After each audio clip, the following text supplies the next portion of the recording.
Hi and welcome back to my channel. Today I've got a quick demonstration and review on the Kindling Splitter, or Kindling Cracker this is actually called. It's really easy to use.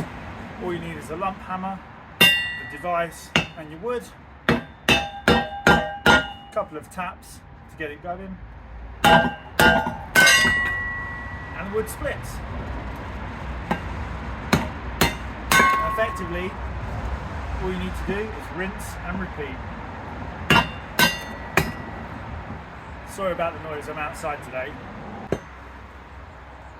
So this is also really good to reduce the size of a log if it's just a little bit too big for the size of your stove.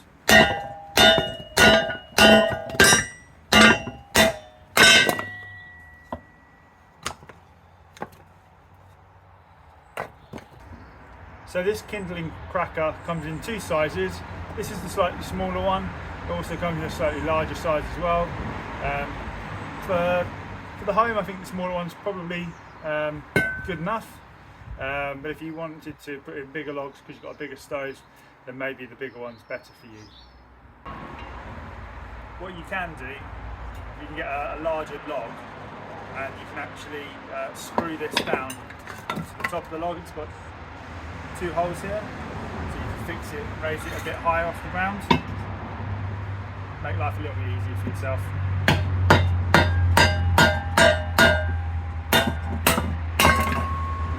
This is just so easy to use.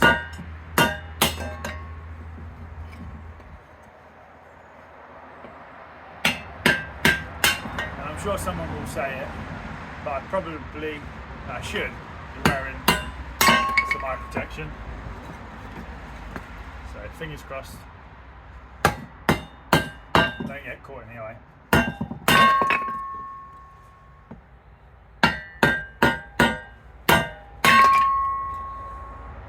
But by far the easiest solution. Kids could do this with eye protection.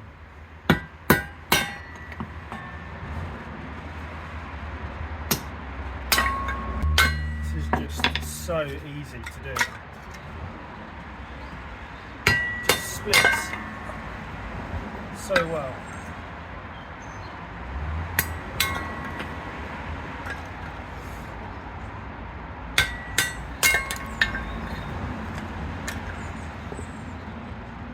Just makes light work of what is a difficult job with an axe easy. With a hammer and this Kindling splitter. You could literally do this all day, pretty much every day. Why you would even use an axe to split wood with one of these available, I do not know. So this is the Kindling splitter. It's all made out of cast iron. There's no assembly required, straight out the box. It's by far the easiest solution I've come across to split logs. It's definitely something that I'm going to have in my family for many years. It's well made, not like some of the cheaper alternatives that I've seen online. Yeah, so this is Kindling splitter. If you want an easy solution to make kindling, just make some bigger logs into some smaller logs, this is definitely the tool for you. So thanks for watching, and as always don't forget to like, comment and subscribe, and I'll see you in the next one.